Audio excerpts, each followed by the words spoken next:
আমাদের চ্যানেলে আপনাকে স্বাগতম, যেখানে আমরা সাধারণ বিশ্ব ইতিহাসের অজানা গল্পগুলো উন্মোচন করি। যদি আপনি অতীত সম্পর্কে জানতে ভালোবাসেন, পুরো ভিডিওটি দেখুন এবং সাবস্ক্রাইব, লাইক এবং নিচে কমেন্ট করতে ভুলবেন না। আজ আমরা অন্বেষণের যুগ, উদ্দেশ্য এবং পরিণতি নিয়ে আলোচনা করব। বিস্তারিত আলোচনায় যাওয়ার আগে আসুন একটি সংক্ষিপ্ত পরিচিতি দিয়ে শুরু করি। অজ্ঞতার ছায়ায় ঢাকা এক পৃথিবীতে অনুসন্ধানের যুগ উন্মোচিত হয় আশার এবং ধ্বংসের একটি প্রদীপ্ত সোপান হিসেবে। ধন, জ্ঞান এবং ক্ষমতার জন্য অপরিসীম তৃষ্ণা দ্বারা চালিত অনুসন্ধানকারীরা অজানার দিকে পাড়ি জমায়। তাদের হাতে কিছুই ছিল না, শুধুমাত্র কম্পাস, মানচিত্র এবং তাদের অবিচল বিশ্বাস যে তাদের ভাগ্য অপেক্ষা করছে। কিন্তু এসব অদ্বিতীয় যাত্রার পেছনে প্রকৃত উদ্দেশ্য কি ছিল? কি ছিল সেগুলির পিছনে? ধনসম্পত্তির প্রতিশ্রুতি, ধর্মের প্রসার, নাকি রাজনৈতিক আধিপত্যের জন্য অনির্দিষ্ট ইচ্ছা? বিশ্বের মহান নাবিকরা কলম্বাস, মাগেলান এবং ভাস্কো দা গামা যখন নতুন সীমান্ত উন্মোচন করলেন, তখন একটি সাংস্কৃতিক সংঘর্ষের জন্য মঞ্চ প্রস্তুত হয়েছিল। প্রথম দেখায় তাদের আবিষ্কারগুলো যেন সমৃদ্ধি এবং আলোকিত হওয়ার অসীম সম্ভাবনা নিয়ে এসেছিল। কিন্তু পৃষ্ঠের নিচে তাদের যাত্রার পরিণতি গোপনে উন্মোচিত হতে শুরু করে এমনভাবে যা কেউ কল্পনা করেনি। টুইস্ট কি? যে যাত্রা শুরু হয়েছিল মসলিন, সোনা এবং মহিমা খোঁজার জন্য, তা শীঘ্রই পরিণত হয় শোষণ এবং বিপর্যয়ের একটি কাহিনীতে। নতুন পৃথিবী আবিষ্কার, যা আদিবাসী জনগণের জন্য এক ভয়ানক শৃঙ্খলা সৃষ্টিকারী ঘটনা হয়ে দাঁড়ায়। রোগ, যুদ্ধ এবং উপনিবেশিক লোভের দ্বারা পুরো সভ্যতা ধ্বংস হয়ে যায়। ধনের প্রতিশ্রুতি দ্রুত এক ভয়াবহ ভূমি নিয়ে প্রতিযোগিতায় পরিণত হয়, যা ইতিহাসের গতিপথ চিরকাল পরিবর্তন করে দেয়। ধর্মীয় উন্মাদনা, যা প্রাথমিকভাবে এই যাত্রাগুলিকে চালিত করেছিল, তার অন্ধকার দিক প্রকাশিত হয়। খ্রিস্টান ধর্ম প্রচারের মিশনগুলো একটি নির্মম উত্তরাধিকার রেখে যায়, যার মধ্যে রয়েছে জোরপূর্বক ধর্মান্তর, সাংস্কৃতিক মুছে ফেলা এবং আদিবাসী বিশ্বাসগুলির ধ্বংস।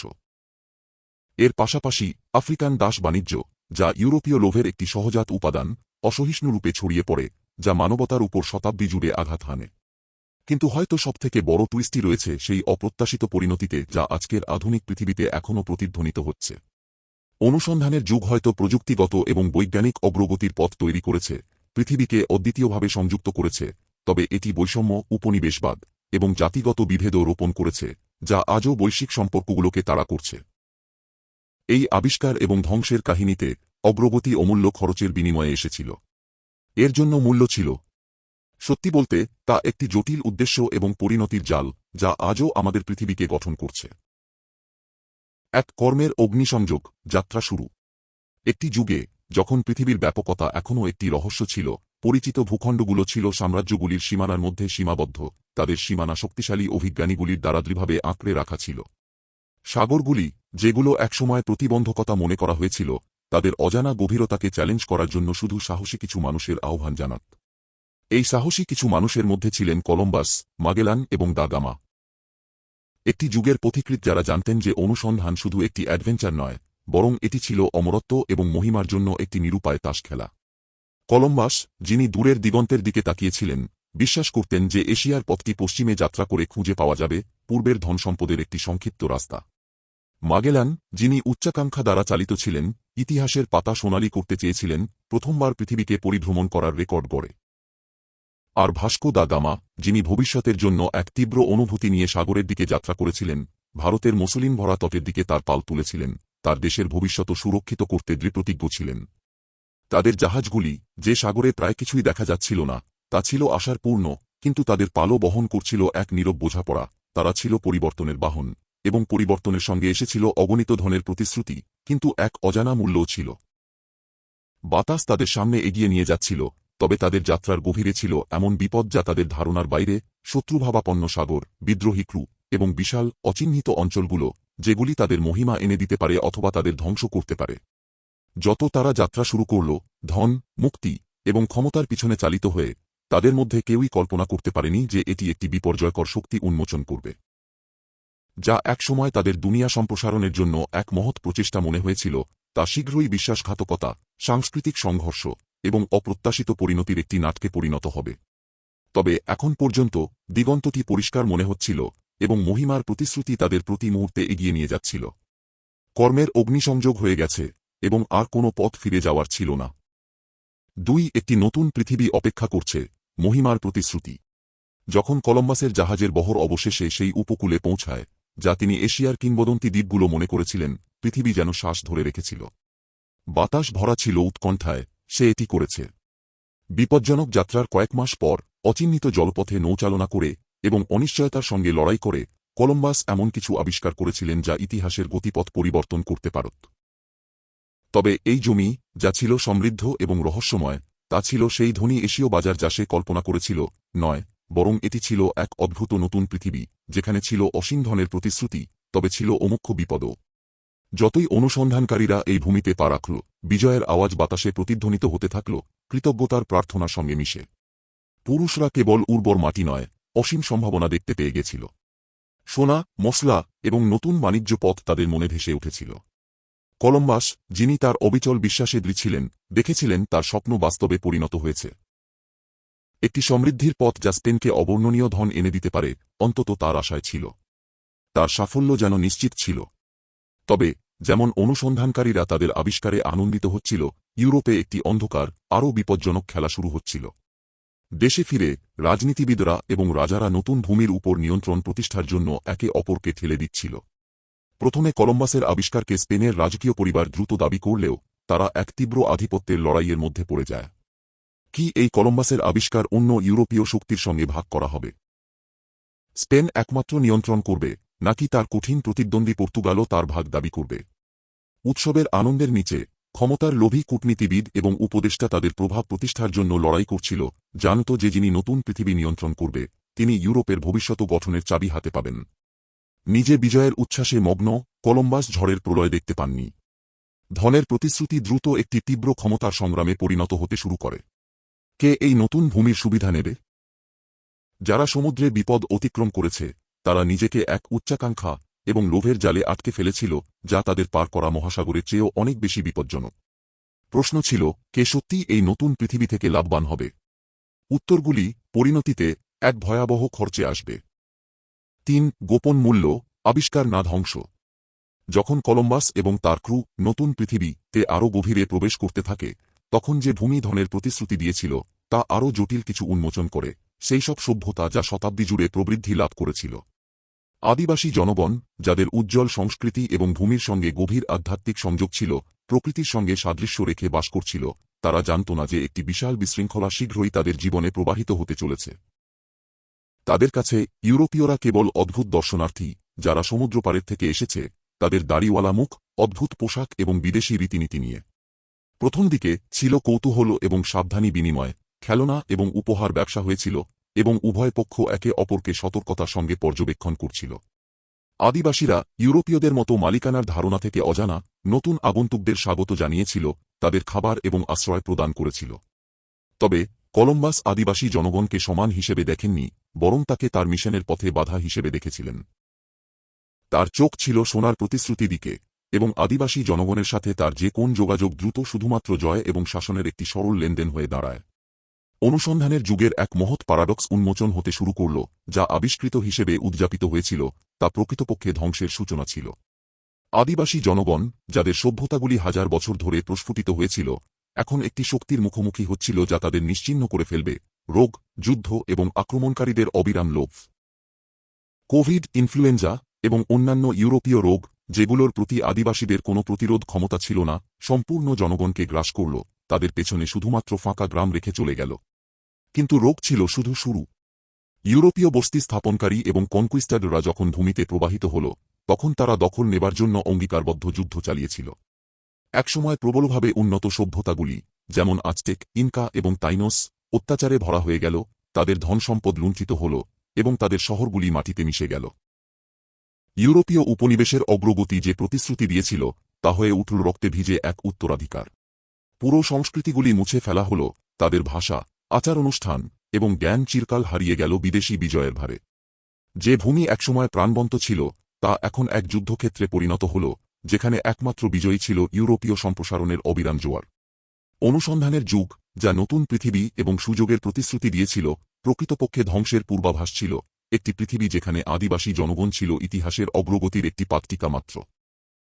এবং প্রতিটি নতুন বিজয়ে, আবিষ্কার এবং ধ্বংসের মধ্যে সীমানা আরও সংকীর্ণ হয়ে যাচ্ছিল।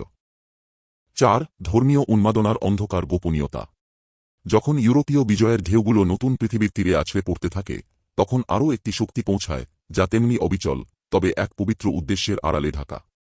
মিশনারিরা, যারা খ্রিস্টান ধর্ম প্রচারের জন্য এক অদম্য ইচ্ছা দ্বারা চালিত ছিলেন, কনকুইস্টাডরদের পেছনে পেছনে আসেন। তারা ক্রুশ হাতে নিয়ে সেই আদিবাসী জনগণের কাছে সালভেশন প্রচার করতে আসেন, যাদের তারা বিশ্বাস করতেন যে তারা আধ্যাত্মিক অন্ধকারে বাস করছে। এই মিশনারিদের জন্য তাদের কাজ ছিল স্পষ্ট: অশুদ্ধদের ধর্মান্তরিত করা এবং তাদের খ্রিস্টান ধর্মের অন্তর্ভুক্ত করা। কিন্তু যা একসময় একটি পবিত্র মিশন মনে হয়েছিল তা দ্রুত উন্মোচিত হল কিছু আরও বিপজ্জনক হিসেবে। আদিবাসী জনগণকে বাঁচানোর প্রচেষ্টায় মিশনারিরা নির্মম ধর্মান্তরের পদক্ষেপ গ্রহণ করলেন। গ্রামগুলোকে তাদের পূর্বপুরুষের বিশ্বাস, পবিত্র রীতিনীতি এবং হাজার হাজার বছর ধরে যে সাংস্কৃতিক অনুশীলনগুলি তাদের বাঁচিয়ে রেখেছিল তা ত্যাগ করতে বাধ্য করা হল। পূজাস্থলগুলোকে ক্রুশ দিয়ে প্রতিস্থাপন করা হল, মূর্তিগুলিকে সন্তদের ছবির সঙ্গে প্রতিস্থাপন করা হল। আদিবাসী জনগণ, যারা একসময় তাদের দেবতাদের তারা নক্ষত্রে এবং নদীতে দেখেছিল, এখন বিদেশী দেবতার সামনে নত হতে বাধ্য হল, প্রায়শই জবরদস্তি বা সহিংসতার হুমকি দিয়ে। মিশনারিরা, যারা শান্তি এবং মঙ্গল সাধনা শপ করেছিলেন, শীঘ্রই তাদের উন্মাদনা শুধুমাত্র তাদের নিষ্ঠুরতার সমান হয়ে উঠল। পুরো উপজাতি একে অপরের সংস্কৃতি ত্যাগ করতে বাধ্য হয়েছিল, আর যারা এর বিরোধিতা করেছিল তাদের সহিংসভাবে দমন করা হল। আধ্যাত্মিক নির্দেশনা এর আড়ালে জোরপূর্বক শ্রম শিবির প্রতিষ্ঠিত হল, যেখানে আদিবাসীরা গির্জা নির্মাণ এবং ইউরোপীয়দের চাহিদা পূরণের জন্য কাজ করছিল। মিশনারিরা দাবি করেছিলেন যে তাদের কাজ ন্যায়সঙ্গত ছিল, তারা আত্মাকে বাঁচাচ্ছিলেন, কিন্তু তার ফলাফল অনস্বীকার্য ছিল: সাংস্কৃতিক মুছে ফেলা, সহিংসতা এবং পুরো সভ্যতার পরিচয় হারানো। তবে পবিত্রতা এবং ধর্মপ্রাণতার আড়ালে একটি অন্ধকার গোপনীয়তা ছিল। উচ্চপদস্থ এক মিশনারির মধ্যে একজন ছিল যার উদ্দেশ্য ছিল ঈশ্বরের পথ থেকে অনেক দূরে। পিতা ইগনাসিও দে কাস্তিলো, যাকে তার ধর্মনিষ্ঠার জন্য সম্মানিত করা হয়েছিল এবং যাকে পবিত্রতার আদর্শ হিসেবে পূজনীয় বলা হয়েছিল, তার একটি আলাদা এজেন্ডা ছিল। বন্ধ দরজার আড়ালে তিনি স্পেনের রাজমুকুটের সঙ্গে চক্রান্ত করেছিলেন, যাতে তিনি তার কর্তৃত্বকে ব্যবহার করে সেই শক্তি কাঠামোকে পরিবর্তন করতে পারেন যার তিনি সাপোজড সার্ভ ছিলেন। তার আসল উদ্দেশ্য ছিল মুক্তি নয়, বরং ভূমি, ধন এবং প্রভাব অর্জন। তিনি তার অবস্থান ব্যবহার করে স্থানীয় নেতাদের নিয়ন্ত্রণ করতেন, বিদ্রোহী সমাজগুলোকে ব্ল্যাকমেল করতেন এবং নিজেকে সমৃদ্ধ করতেন আদিবাসী জনগণের ক্ষতির বিনিময়ে। যতই মিশনারিরা তাদের পবিত্র যুদ্ধ চালিয়ে যাচ্ছিল, পিতা ইগনাসিওর বিশ্বাসঘাতকতা ধীরে ধীরে ফাঁস হতে শুরু করে। তার গোপন চুক্তিগুলি উন্মোচিত হয়ে যায় এবং পরিষ্কার হয়ে ওঠে যে তার মিশন ছিল ব্যক্তিগত লাভের জন্য। তার গোপন এজেন্ডা পুরো উপনিবেশিক ব্যবস্থাকে বিপর্যস্ত করতে শুরু করে, খ্রিস্টীয় মিশনের প্রকৃত উদ্দেশ্য সম্পর্কে সন্দেহ সৃষ্টি করে। যা একসময় একটি পবিত্র এবং ন্যায়সঙ্গত উদ্দেশ্য হিসেবে দেখা হয়েছিল, তা এখন একটি জটিল ষড়যন্ত্র হিসেবে প্রকাশ পায়, একটি ষড়যন্ত্র যা কৌশল, দুর্নীতি এবং নিষ্ঠুরতার সঙ্গে মিশ্রিত হয়ে গিয়েছিল। মুক্তির নামে পুরো জনগণ ধ্বংস হয়ে গিয়েছিল এবং ভূমি পুনর্গঠিত হয়েছিল। কিন্তু যেসব ব্যক্তির উপর ঈশ্বরের শব্দ প্রচারের দায়িত্ব ছিল, তারা তাদের ক্ষমতার সন্ধানে সবচেয়ে বড় শত্রু হয়ে উঠেছিল। এবং পিতা ইগনাসিওর সত্য উন্মোচিত হওয়ার সাথে সাথে, বিশ্বাসটি যে অনুসন্ধানের যুগ ঈশ্বরের ইচ্ছায় চালিত হয়েছিল তা ভেঙে পড়তে শুরু করল এবং শুধু একটি বিশ্বাসঘাতকতার পথের ছায়া ফেলে গেল। 5 ধনের জন্য প্রতিযোগিতা, এক মরণপণ দৌড়। যা শুরু হয়েছিল একটি সমন্বিত দৃষ্টিভঙ্গি হিসেবে, একটি আবিষ্কারের, মহিমার এবং ধনের স্বপ্ন, শীঘ্রই তা পরিণত হয়ে গেল একটি নিষ্ঠুর যুদ্ধে, নতুন পৃথিবীর উপর নিয়ন্ত্রণ প্রতিষ্ঠার জন্য। একসময় একত্রিত ছিল যারা অনুসন্ধানকারী, তারা তাদের ধারণা অনুযায়ী বিশাল ধনসম্পদ তাদের জন্য অপেক্ষা করছে, কিন্তু অনুসন্ধানের যুগের প্রকৃত পরিণতি স্পষ্ট হওয়ার সাথে সাথে তাদের মধ্যে বিভাজন শুরু হল। সেই দ্বীপগুলি, বিশাল উপকূলরেখা, অপরিচিত ভূমি যা একসময় সোনালী ভবিষ্যতের প্রতিশ্রুতি দিয়েছিল, এখন একটি বাড়ন্ত অস্ত্র প্রতিযোগিতার কেন্দ্র হয়ে উঠল, যেখানে শুধু সবচেয়ে নিষ্ঠুররাই বাঁচতে পারবে। স্পেন, যারা কলম্বাসের আবিষ্কারকে তাদের নিজস্ব বলে দাবি করেছিল, দ্রুত তাদের অবস্থান দৃঢ় করতে শুরু করে, তাদের চোখ ছিল আমেরিকার ধন সম্পদের দিকে। কিন্তু তারা একা ছিল না তাদের উচ্চাকাঙ্ক্ষায়। পর্তুগাল, যারা সবসময় প্রতিদ্বন্দ্বী ছিল, তাদের নিজস্ব দাবি নিয়ে এগিয়ে গেল, পূর্ব এবং পশ্চিম থেকে যে ধন তাদের আকর্ষণ করেছিল তা নিজের করতে আগ্রহী ছিল। একসময় দেশগুলোর মধ্যে যে সখ্য ছিল তা ভেঙে যেতে শুরু করল, যেমন অঞ্চলগুলোর জন্য যুদ্ধ শুরু হল এবং ক্ষমতার ভারসাম্য অপ্রত্যাশিতভাবে পরিবর্তিত হতে লাগল। এই নিয়ন্ত্রণের জন্য প্রতিযোগিতার মাঝখানে, অনুসন্ধানকারীরা, যারা একসময় আবিষ্কারের আনন্দে শেয়ার করেছিল, এখন নিজেদের মধ্যে সংঘাতে জড়িয়ে পড়ল। বন্ধু এবং শত্রুর মাঝে সীমানা মুছে যেতে থাকল এবং যাত্রার প্রথম দিকে গড়া সহযোগিতাগুলি সহজেই ভেঙে পড়ল। মাগেলান, যিনি একসময় স্পেনের নায়ক ছিলেন, এখন নিজেকে রাজনৈতিক উচ্চাকাঙ্ক্ষার গোলকধাঁধায় আটকে ফেললেন, যেখানে প্রতিদ্বন্দ্বী গোষ্ঠী তার মহিমা চুরি করতে এবং তার মিশনটি ব্যর্থ করতে চাচ্ছিল। যে বিশ্বাস একসময় অনুসন্ধানকারীদের একত্রিত করেছিল, তা এখন সন্দেহ এবং বিশ্বাসঘাতকতায় পরিণত হল। প্রতিটি জাহাজে বিশ্বাসঘাতকতার গুঞ্জন ছিল, বিশ্বস্ত লোকেরা তাদের সহযাত্রীদের বিরুদ্ধে ষড়যন্ত্র করছিল বেশি ক্ষমতা এবং ধনের প্রতিশ্রুতিতে। সোনা এবং মসলিনের খোঁজে প্রতিযোগিতা একসময় একটি চালিকা শক্তি ছিল, তবে এখন আসল লড়াই ছিল আধিপত্যের জন্য, কে অঞ্চলের নিয়ন্ত্রণ করবে, কে নতুন পৃথিবীর ভবিষ্যৎ নির্ধারণ করবে। আর এটা ছিল শুধু আবিষ্কার নিয়ে নয়, এটি একটি মরণপণ প্রতিযোগিতা হয়ে উঠেছিল সাম্রাজ্য এবং প্রভাবের জন্য। উপনিবেশগুলি শুধুমাত্র সম্পদ লাভের জন্য প্রতিষ্ঠিত হয়নি, বরং আধিপত্য প্রতিষ্ঠার জন্যও ছিল। একসময় সমৃদ্ধির প্রতীক ছিল এমন শহরগুলি এখন দুর্গে পরিণত হয়েছিল, যেখানে সৈন্যরা প্রবেশদ্বারের পাহারা দিচ্ছিল ইউরোপীয় এবং আদিবাসী বাহিনীর আক্রমণের হুমকি থেকে রক্ষা করতে। প্রতিটি বিজয়ের পিছনে ছিল বিশ্বাসঘাতকতার গুঞ্জন। যারা একসময় সহযোগী ছিল, তারা এখন একে অপরের বিরুদ্ধে ষড়যন্ত্র করছিল। মাগেলানের নিজ যাত্রা, যা পৃথিবীকে একত্রিত করার উদ্দেশ্যে ছিল, প্রতিটি বাঁকে বিশ্বাসঘাতকতায় পূর্ণ হয়ে উঠেছিল। যখন সাম্রাজ্য নির্মাতা এবং অনুসন্ধানকারীরা নতুন পৃথিবীর একটি অংশ পেতে দৌড়াচ্ছিল, তারা এক বড় খেলার পণ হয়ে উঠেছিল, যেখানে বিশ্বাসযোগ্যতা ছিল অস্থায়ী, এবং একমাত্র নিশ্চিততা ছিল যে বিজয়ের খরচ প্রতিটি জড়িত আত্মাকে গভীর ক্ষত দিতে যাবে। ধনের স্বপ্ন দ্রুত মলিন হয়ে গেল, এবং তা প্রতিস্থাপিত হল যুদ্ধ, বিভাজন এবং রক্তপাতের কষ্টকর বাস্তবতায়। এই নিষ্ঠুর প্রতিযোগিতায় অনুসন্ধানকারীরা বিলম্বিতভাবে উপলব্ধি করেছিল যে তাদের ক্ষমতার তৃষ্ণা শুধুমাত্র আমেরিকাকে নয়, বরং পৃথিবীর ভবিষ্যৎকেও গঠন করবে। এবং তারা যে মূল্য পরিশোধ করতে হবে, তার জন্য তারা প্রস্তুত ছিল না। 6. দাস বাণিজ্যের রক্তাক্ত উত্তরাধিকার। ইউরোপীয় উপনিবেশ স্থাপনের পর, যখন নতুন পৃথিবীর ধন ইউরোপীয় কোষাগারে প্রবাহিত হতে থাকে, তখন আরও একটি অন্ধকার, আরও বিপজ্জনক শক্তি আস্তে আস্তে শিকড় গড়ে তোলে: ট্রান্সআটলান্টিক দাস বাণিজ্য। বিশাল চিনি বাগান, তামাক ক্ষেত এবং খনির শ্রমের চাহিদা ছিল অপরিসীম, এবং ইউরোপীয় বস্তি স্থাপনকারীরা আফ্রিকা থেকে এর সরবরাহ করতে শুরু করে। যা একসময় একটি ছোট প্রবাহ ছিল, তা শীঘ্রই এক অগণিত বন্যায় পরিণত হয়ে যায়, যখন জাহাজগুলি মানব মালামাল নিয়ে আটলান্টিক পাড়ি দেয়, লক্ষ লক্ষ পুরুষ, নারী এবং শিশুকে নিয়ে চলে যায় এক অদ্বিতীয় যন্ত্রণার জীবনে। দাসদের জাহাজের শর্ত ছিল বর্ণনাতীত যন্ত্রণাময়। অগোছালো, শ্বাসরুদ্ধকর শেলে, যেখানে খাওয়া, পানি এবং বায়ু চলাচল ছিল খুবই কম, দাসদের পণ্য হিসেবে দেখা হতো, তাদের দেহকে কেবল এক ধরনের মালমাল হিসেবে বিবেচনা করা হতো। রোগ ছড়িয়ে পড়েছিল, এবং অনেকেই যাত্রার সময় বাঁচতে পারেনি। যারা বেঁচে ফিরেছিল, তাদের নিলামে বিক্রি করা হতো, তাদের জীবন চিরকাল নির্ধারিত হয়ে যেত ক্রেতাদের ইচ্ছার উপর, কঠোর শর্তে শ্রমে নিয়োজিত হতে তাদের বাধ্য করা হতো। উপনিবেশগুলি একসময় যা সমৃদ্ধি এবং সুযোগের ভূমি হিসেবে উদযাপিত হয়েছিল, তা ছিল এই মানবিক যন্ত্রণার উপর প্রতিষ্ঠিত। ক্যারিবিয়ান, দক্ষিণ আমেরিকা এবং যুক্তরাষ্ট্রের দক্ষিণাঞ্চলে ছড়িয়ে পড়া চাষবাগানগুলি ইউরোপীয় ধনের শক্তিশালী ইঞ্জিন হয়ে উঠেছিল, কিন্তু এক অপ্রকাশিত খরচে। পরিবারগুলো বিচ্ছিন্ন হয়ে পড়েছিল, সংস্কৃতিগুলি ধ্বংস হয়েছিল, এবং পুরো প্রজন্মগুলো দাসে পরিণত হয়েছিল দূরবর্তী ভূমির মুনাফার জন্য। নতুন পৃথিবীর ভিত্তি গড়া হচ্ছিল সহিংসতা, শোষণ এবং আফ্রিকান জনগণের নিষ্ঠুর অধীনতার মাধ্যমে। কিন্তু ইউরোপীয়রা, যারা একসময় নিজেদের অপ্রতিরোধ্য মনে করত, তাদের উপনিবেশগুলির উপর অধিকার অটুট ছিল, তারা তাদের নিষ্ঠুরতার প্রকৃত মূল্য দেখতে ব্যর্থ হয়েছিল। তাদের সাম্রাজ্যের পৃষ্ঠের নিচে ক্ষোভ একে একে উত্থিত হতে শুরু করেছিল। দাসরা, যারা মুক্তির জন্য গভীর আগ্রহ নিয়ে উৎসাহী ছিল, প্রতিরোধ শুরু করেছিল। বিদ্রোহের প্রথম শিখা ছোট, বিচ্ছিন্ন ছিল, কিন্তু সেগুলি যথেষ্ট ছিল একটি আগুন জ্বালানোর জন্য যা উপনিবেশগুলিতে ছড়িয়ে পড়েছিল। টুইস্ট কি?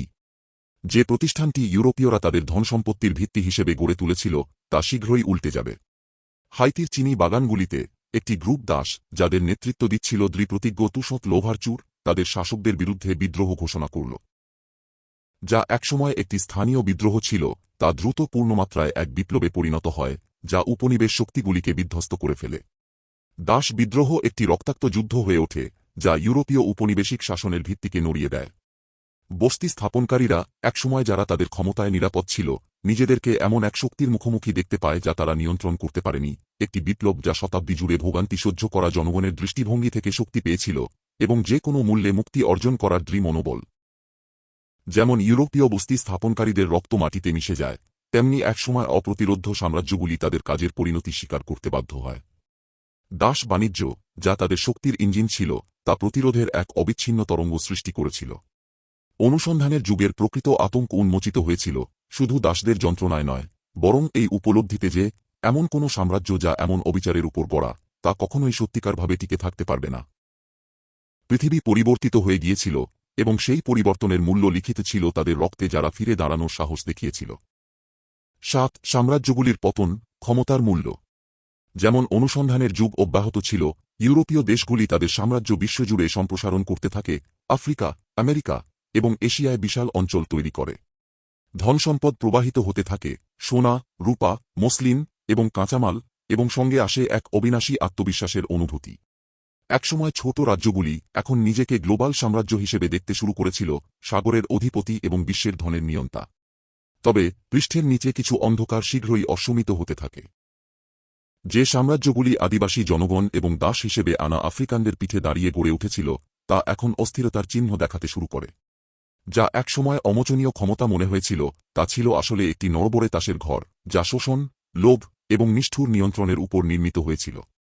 রাজনৈতিক কূটকৌশলগুলি সাম্রাজ্যিক আদালতগুলোতে ব্যাপকভাবে চলছিল, যেখানে কর্মকর্তা এবং অভিজাতরা আরও প্রভাবের জন্য হিংস্রভাবে লড়ছিল, প্রায় সাম্রাজ্যের স্থিতিশীলতার মূল্য নিয়ে।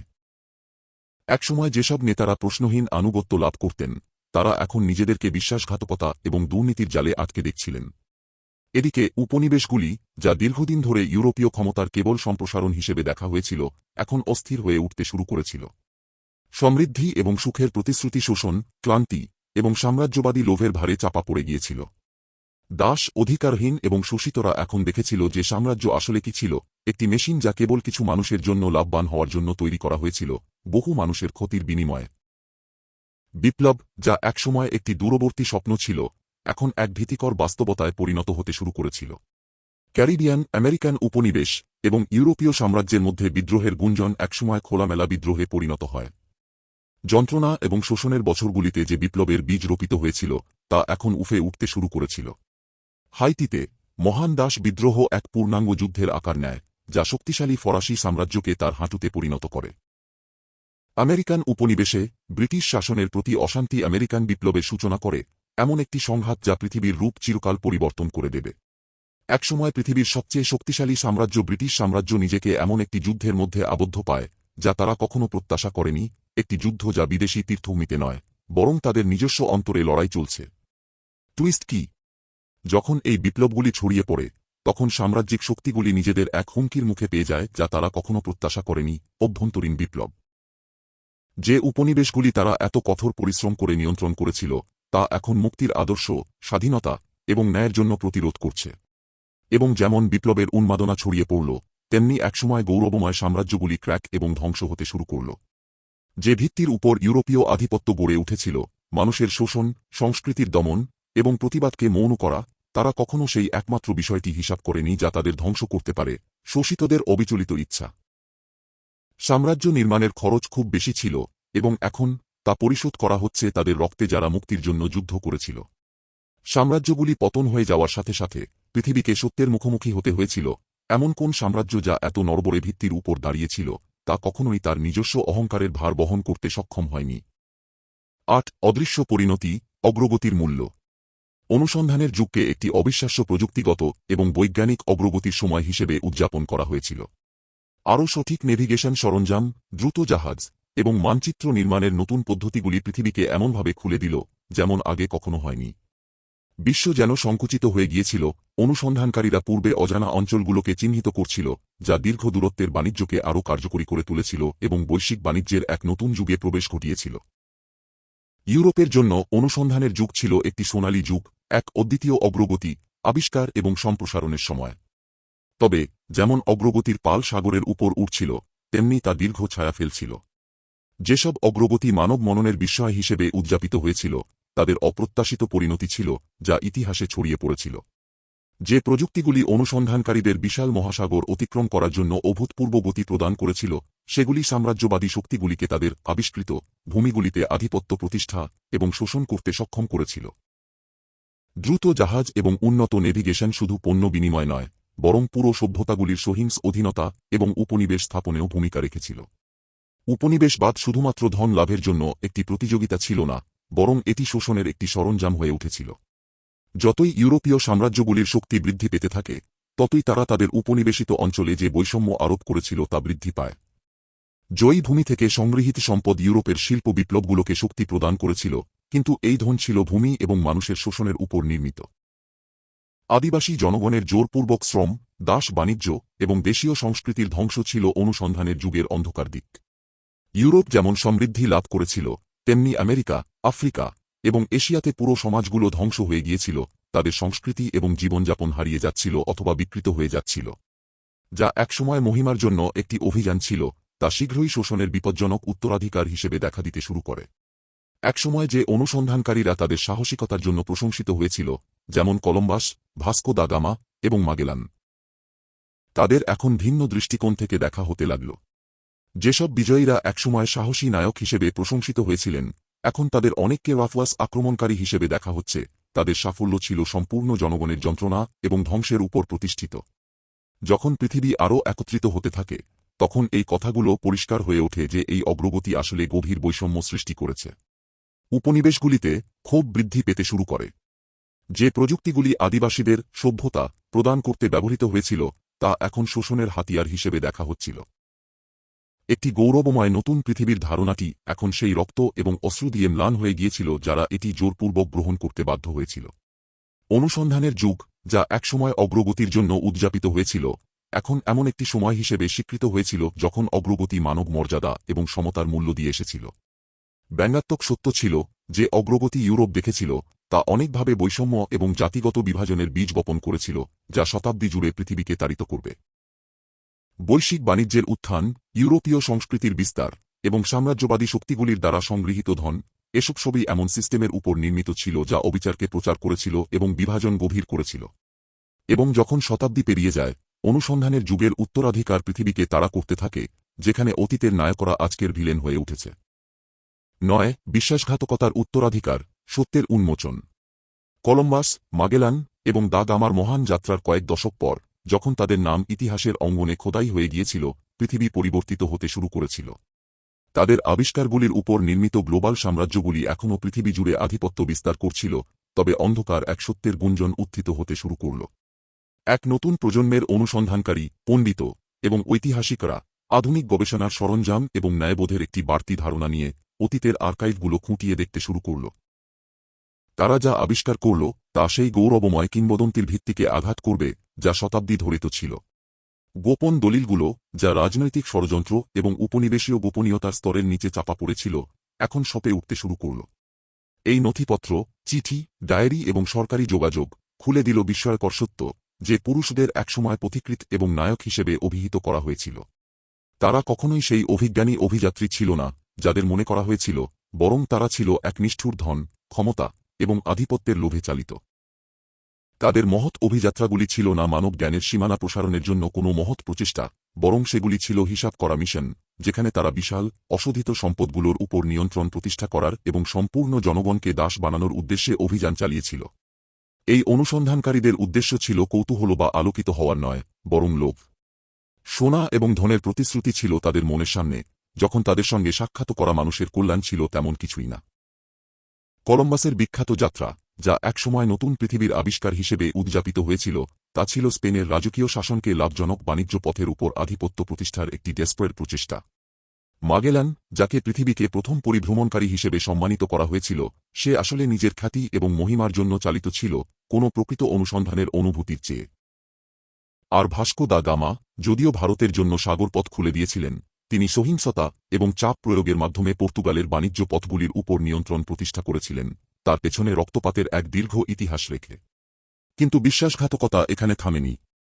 এই অনুসন্ধানকারীরা, যারা একসময় পথপ্রদর্শক হিসেবে পূজনীয় ছিল, এখন ধ্বংসের নির্মাতা হিসেবে দেখা যেতে শুরু করেছিল।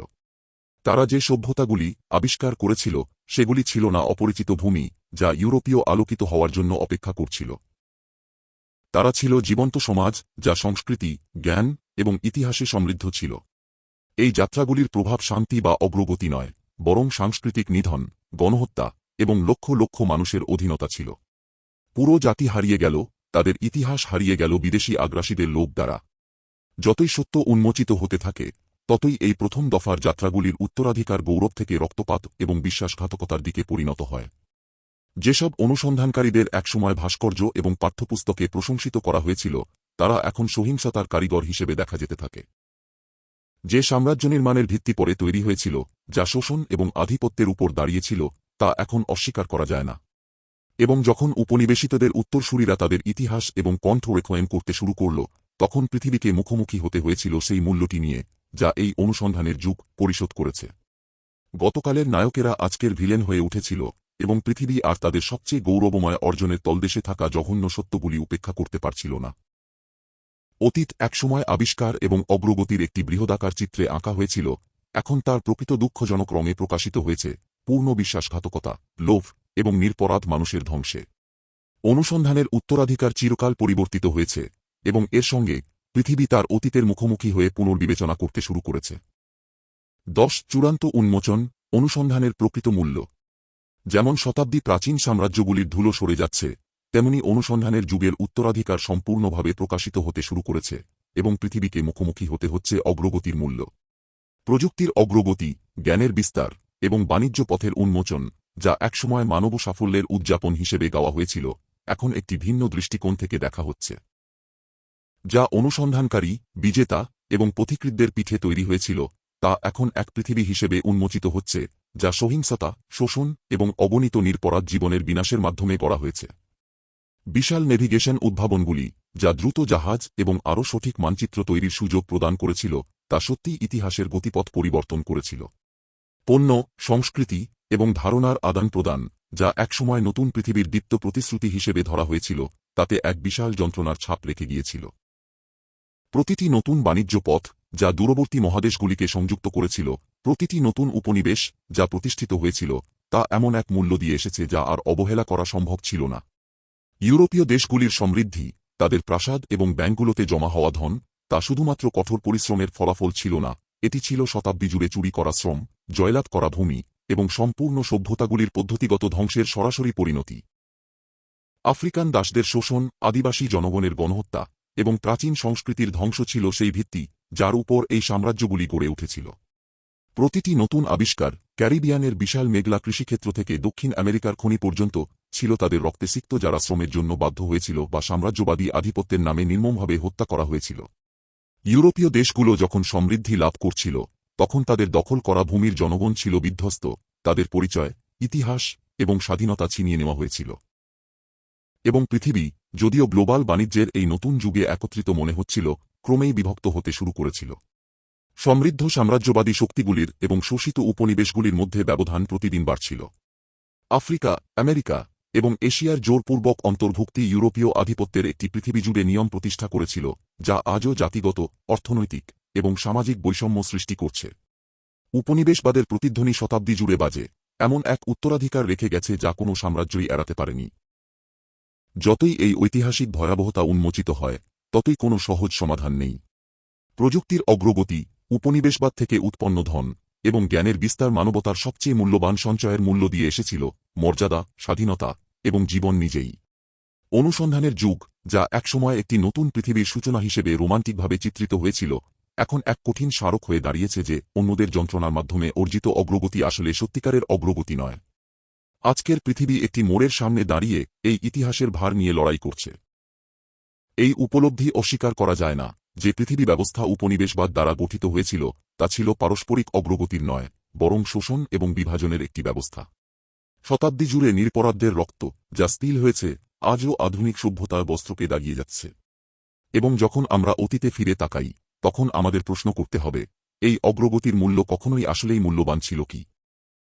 চূড়ান্ত উন্মোচন হল যে, যদিও অনুসন্ধানের যুগ নতুন পৃথিবী উন্মুক্ত করেছে, তা একই সঙ্গে একটি আরও ন্যায্য এবং সমতামূলক ভবিষ্যতের সম্ভাবনার দরজা বন্ধ করে দিয়েছে।